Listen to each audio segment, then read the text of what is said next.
Bismillahirrahmanirrahim. Assalamualaikum warahmatullahi wabarakatuh. Alhamdulillahirabbil alamin. Wassalatu wassalamu ala asrofil anbiya'i wa mursalin wa ala alihi wa sahbihi wa man tabi'ahum bi ihsanin ila yaumiddin. Hamdan syakirin, hamdan na'imin, hamdan yuafi ni'amahu wa yukaffir mazid. Yang saya hormati, kami muliakan orang tua saya, Kiai Haji Ahmad Siddiq. Pak Gubernur ini anak yatim, Pak. Jadi Bapak pengganti ayah saya, misalnya. Bersama jajaran Dewan Masjid Indonesia Jawa Barat dan para musyafir, termasuk saya, dari wilayah-wilayah se-Jawa Barat yang jauh-jauh ke tempat mulia ini, yang tentunya hadir ke sini mencari ridho Allah, karena di mana ada silaturahim tentu terbuka pintu-pintu berkah dan rezeki. Yang saya hormati juga PLT Wali Kota Bekasi, Pak Tri Adian, yang dari pagi, Bu, ya.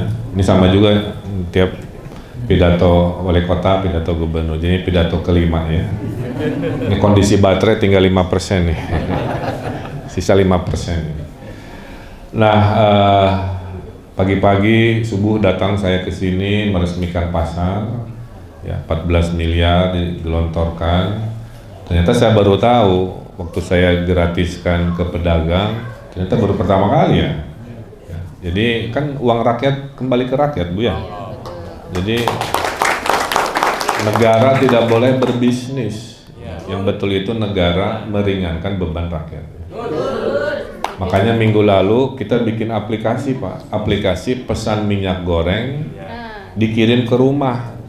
Harga Rp14.000 sesuai aturan. Jadi ibu-ibu yang butuh minyak goreng lewat hubungi RW-nya, karena RW itu punya aplikasi komunikasi dengan gubernur langsung, namanya aplikasi Sapa Warga. Jadi nanti pesanan RW dikirim, RW kirim ke rumah masing-masing. Itu nggak ada di tempat lain kecuali di Jawa Barat, ya. Tadi diapresiasi oleh Menteri Ekonomi, apalagi ketahuan ternyata mafianya malah pejabat Kementerian Perdagangan, ya.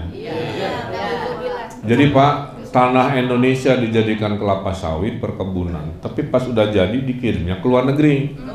Padahal Undang-Undang Dasar 45 sudah berfatwa semua tanah air di Republik ini harus dipergunakan sebesar-besarnya untuk kesejahteraan rakyat. Tuh, bukan kesejahteraan rakyat Amerika, rakyat Indonesia.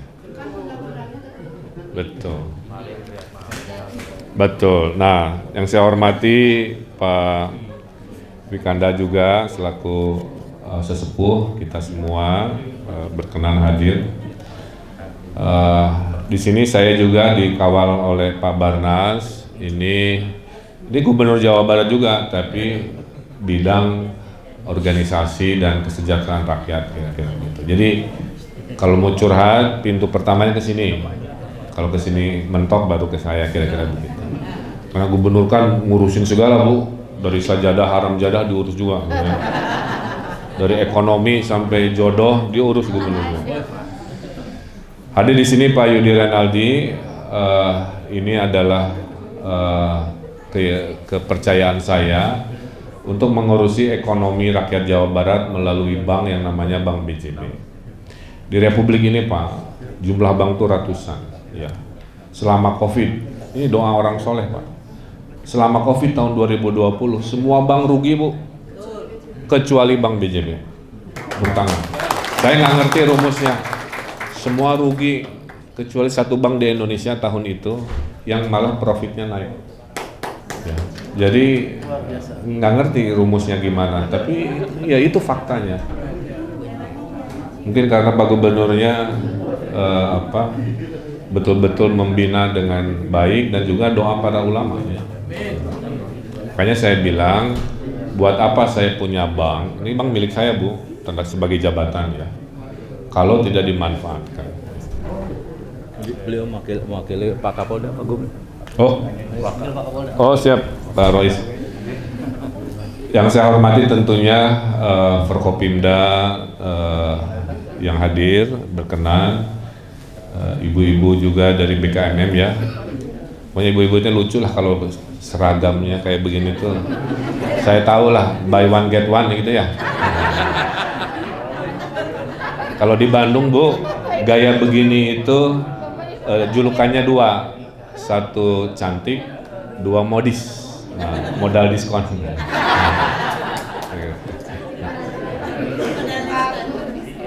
Jadi kalau ada bilang, oh ibu cantik dan modis, itu maksudnya modal diskon.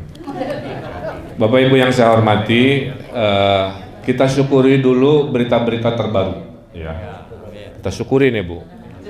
Satu, COVID sudah tinggal masih ada. Di bawah 2% Bu. Ya. Puncaknya 91%. Ya. Masih ingat Kota Bekasi dirawat di parkiran? Aduh, itu zaman sedih ya. Sekarang sudah nggak ada, insya Allah. Makanya kita syukuri ini. Yang dirawat di rumah sakit tinggal 300 orang dari 50 juta. Coba bayangkan ya. Saya ini di masa krisis Bapak Ibu, pemimpin paling repot itu sebenarnya Gubernur Jawa Barat. Karena jumlah manusia yang harus saya selamatkan nyawanya itu jumlahnya 50 juta. Ya, Pak Anies hanya 10 juta, Pak Ganjar 30 juta, gubernur lain 5 juta. Gubernur Jawa Barat itu jaga gawangnya itu nyelamatin nyawa lahir batin itu 50 juta. Makanya luar biasa Bu. Saya 2 tahun ngurusin COVID ya. Mimpi pun saya mimpinya COVID. Saya mimpi 2 kali dimarahin Pak Luhut. Saking seringnya ketemu ngurusin COVID. Nah, berita pertama kita syukuri. Nah, tapi kita belum proklamasi berakhirnya pandemi ya. Jadi kalau nanti ada proklamasi udah kita hidup normal lagi. Amin. Nah, masih dalam suasana COVID, sebentar lagi menjelang Lebaran akan ada mudik besar-besaran. Karena 2 tahun kan nahan diri ya. Sekarang balas dendam Bu, semua wah udah siap-siap. 85 juta orang akan pulang kampung, coba bayangkan ya. Oleh karena itu ingat-ingat nih, tanggal 28, 29, 30 semua harus jalan tol cuma satu arah, ke arah Cirebon, ke arah Jawa, ke arah timur. Orang yang dari Bandung Cirebon mau ke Bekasi, mohon maaf 3 hari itu lewat jalan biasa dulu ya. Karena jalan yang ke arah sini akan dibalik kanankan ke sana ya. Jadi satu arah selama 3 hari ya. Kemudian saya titip bagi Bapak Ibu dari arah sini yang mau mudik, perlengkapan selengkap-lengkapnya ya. Kuras dulu perutnya, jangan nanti karena di toilet di itu nanti terbatas ya. Rest area hanya dibatasi 30 menit ya. Nah, jadi intinya itu. Tapi yang disyukuri apa? Taraweh kan ada lagi, betul ya. Saya terharu Bu pas taraweh pertama minggu-minggu kemarin, karena 2 tahun kan tarawehnya di rumah. Sholat Idul Fitri di rumah dinas, beda gitu. Dari kecil kan suasana itu susah. Ternyata waktu Allah cabut nikmat itu ya, baru kerasa betapa mahalnya nikmat silaturahim mudik, betapa mahalnya sholat berjamaah berdempetan kan dan lain sebagainya. Nah sekarang sudah mengarah kembali, kita doakan, kita syukuri. Nah Pak Mas ini saya laporkan juga hasil surveinya, ini bukan survei politik ya. Selama COVID, ternyata orang Jawa Barat tingkat partisipasi mengajinya Bu, itu meningkat pesat. Ya. Jadi alhamdulillah itu surveinya begitu. Jadi waktu di rumah nggak boleh kemana-mana, orang Jawa Barat tidak banyak melakukan kesia-siaan, tapi memanfaatkan di rumahnya itu dengan memperbanyak pengajian online. Jadi mungkin itu. Makanya waktu COVID jumlah kematian di Jawa Barat sangat sedikit. Ya. Kita setengahnya Jawa Barat, Jawa Tengah yang meninggal, setengahnya Jawa Timur. Padahal penduduk di sana lebih sedikit. Jadi alhamdulillah. Mungkin ini karena orang Jawa Barat rajin olahraga gitu ya, rajin ibadah, sehat-sehat seperti Pak Gubernurnya lah. Alhamdulillah. Nah, laporan berikut, organisasi DMI ini sangat-sangat penting. Ya. Kenapa? Karena disinilah sumber ketentraman umat itu adanya di masjid. Mohon maaf ya, sekarang di Gaza, di Palestina, masjid Bu diserang coba, ya, pakai sepatu, ditembakin, dipecahin kacanya. Aduh, saya bilang, auzubillah, jangan sampai terjadi di negeri saya, betul? Ya, masjid yang tempat mulia harus tetap sebagai tempat yang mulia. Jumlah masjid di Jawa Barat sangat banyak. 86.000 Pak Gubernur. Itu masjid besar Pak. Kalau dengan musola, langgar itu hampir 200.000. Jadi saya doa cuma satu, ya Allah, mudah-mudahan jumlah masjid terbanyak sedunia ini adalah masjid-masjid yang makmur, ya. Bukan jumlahnya banyak tapi kosong, tapi banyak tapi ramai, kan begitu. Makanya tugas DMI nomor 1 adalah mengajak Pak, ya, mengajak supaya orang menjadikan masjid sebagai tempat utama dalam sehari-hari.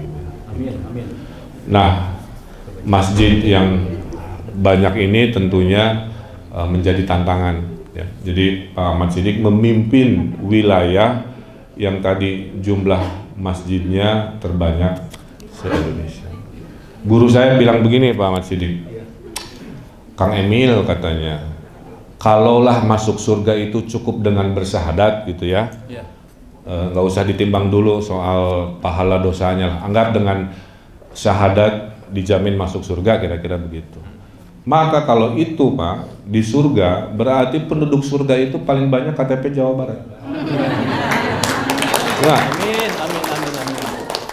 karena Jawa Barat muslimnya 45 juta Pak, lebih besar dari Arab Saudi. Se-Indonesia paling besar, Indonesia muslim terbesar, berarti Jawa Barat wilayah provinsi yang muslimnya paling banyak. Dan kalau muslim itu cukup bersahadat masuk surga, maka paling banyak di surga adalah Jawa Barat.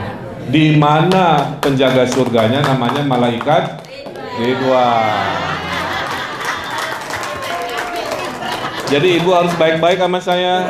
Nanti yang jaga tiketing di pintu surga Ridwan, Bu. Gitu. Nanti saya, Namanya Fatona itu. Cerdas. kira-kira gitu ya. Karena saya bilang di Bekasi ada orang mirip saya Pak, yang disebut Ridwan Kamil KW. Namanya Imam Malik ya. Sering pidato berdua, saya bilang nih, yang KW mah penjaga neraka. Silahkan kalau mau ikut yang KW atau mau ikut saya Ori ya, penjaga surga. Nah, jadi ini mah guyonnya kira-kira begitu ya.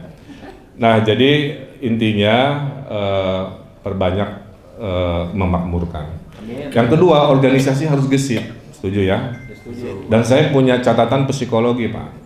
Orang Indonesia itu kalau dikasih hadiah suka semangat, gitu ya. Maka tidak boleh organisasi tanpa ada reward punishment, setuju ya?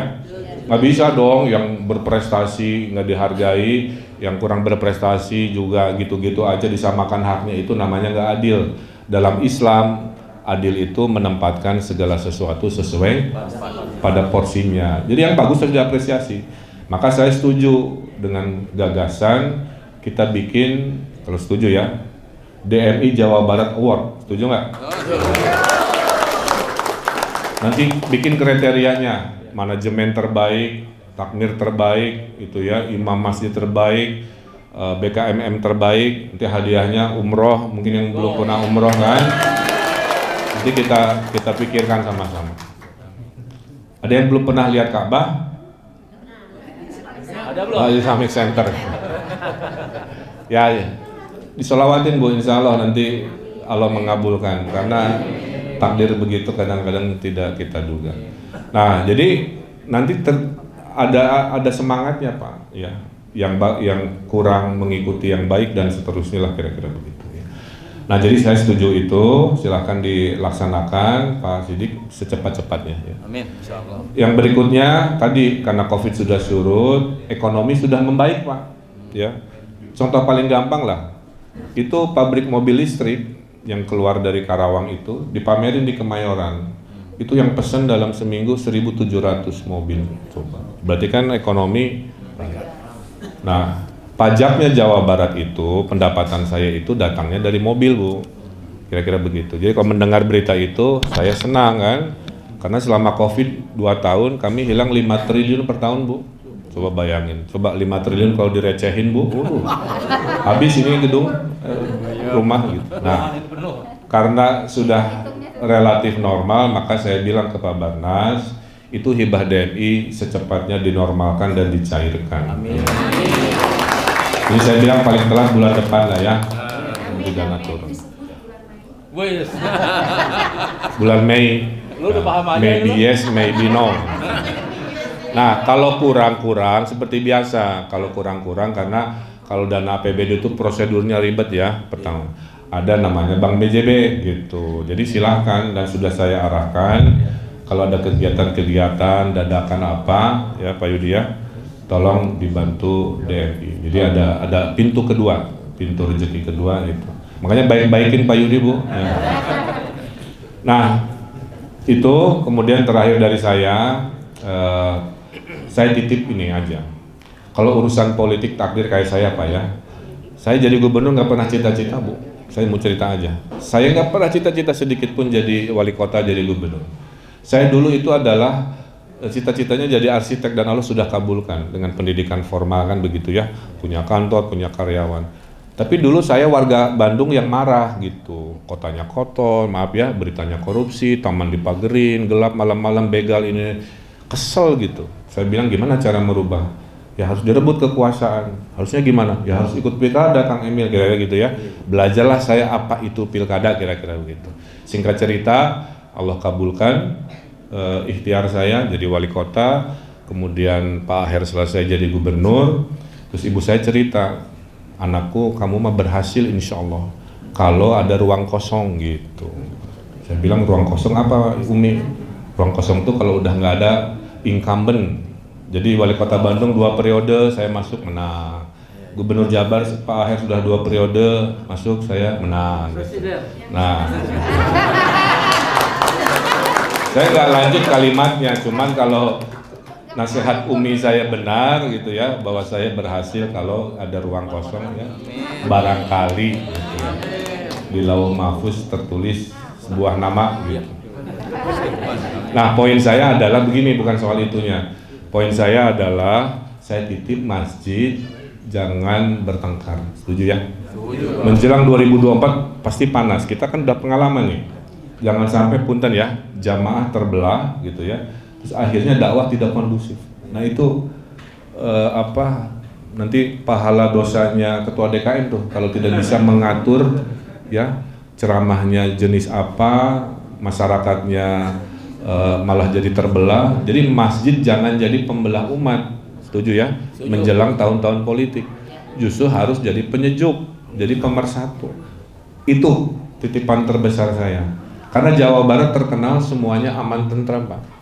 Selama pilkada pilpres Pak, tidak ada peluru lepas, tidak ada kaca pecah, semuanya lancar. Nah saya titipkan itu aja. Jadi mari COVID turun, DMI kita kembangkan seluas-luasnya, kita kasih penghargaan kepada yang berprestasi, setuju ya? Terus kita bikin program-program termasuk tadi, tolong cancelingnya itu maksimalkan digital. Orang kaya saya nih Bu, saya nggak pernah bawa cash gubernur ini karena selalu ajudan siap, nah gitu kan. Jadi kalau lagi duduk suka lupa, tiba-tiba sholat Jumat cek canceling, aduh malu kan, terpaksa tutup mata geser gitu. Padahal saya sanggup bayar sekian rupiah. Tapi kalau ada QR code kayak sekarang kan, cukup keluarin HP, cekrik kan begitu ya. Mau nyumbang berapa? Mau nolnya 6, nolnya 7, terserah. Itu lebih menguntungkan. Nah, terakhir dari saya, Pak Sidik, saya kemarin ke Jogja. Kita kan harus saling belajar ya. Di Jogja ada satu masjid yang manajemen masjidnya menurut saya ekonominya keren. Namanya Joko Karya. Pernah dengar ya? Saya minta Pak Sidik, gimana caranya seluruh masjid meniru konsep manajemen ekonominya. Sering kita jadikan sumber. Betul, dari ngurusi hanya belas juta Pak, sekarang DKM-nya lapor, itu setahun dia mengurusi sedekah umat sampai 12 miliar setahunnya. Saya bilang ya kalau masjid itu bisa oleh sebuah ikhtiar, kekompakan, oleh ilmu, Saya bercita-cita mudah-mudahan se-Jawa Barat yang puluh ribu masjid itu juga bisa. Amin. Kenapa? Karena masyarakat itu nunggu inisiatif, Pak. Ada inisiatif, ada respon, tidak ada inisiatif, tidak merespon. Jadi para muzaki itu sebenarnya nunggu. Kalau ada proposal yang mungkin dia respon, tidak ada proposal ya dia diam. Nah, ini juga sama, ya. Zakat saja 30 triliun, Bu. Kalau semua orang bayar zakat. Tapi yang dikelola nggak sampai segitu. Nah, saya kira itu sedikit perkembangan dari saya. Mudah-mudahan Jawa Barat selalu kondusif. Amin. Islamnya maju, ya. Sudah 4.700 desa, Bu. Kan Jawa Barat desa ada 5.000. Saya punya program satu desa satu hafiz Quran. Saya gelontorkan puluhan miliar, ya, untuk beasiswa. Alhamdulillah dari 5.000 desa dalam 3 tahun sudah 4.700 sekarang punya penghafal Quran. Alhamdulillah. Jadi saya kalau nanti berhenti, Pak Sidik, saya insya Allah tidak merasa sia-sia karena dakwah terbesar dalam Islam itu adalah melalui kekuasaan. Dengan tanda tangan kemaslahatan hadir, dengan tanda tangan kemudorotan diberhentikan, dengan tanda tangan dakwah diperluaskan. Itu. Makanya dukung pemimpin Muslim yang punya komitmen terhadap dakwah. Dengan rumus sederhana, selalu gunakan ilmunya ulama agar datang adilnya pemimpin, dermawannya orang-orang kaya, dan diijabahnya doa orang-orang duafa, kira-kira gitu. Jangan kemarin. Itu. Habis hobi guyon, jadi saya ke bawah guyon. Itu saja karena kita mau azan, ada kuliah 70 menit ya, kultum ya. Tapi saya memberikannya Pak Gub. Itu saja, terima kasih. Walau mau kita komentar, bila itu hidayah. Wassalamualaikum warahmatullahi wabarakatuh.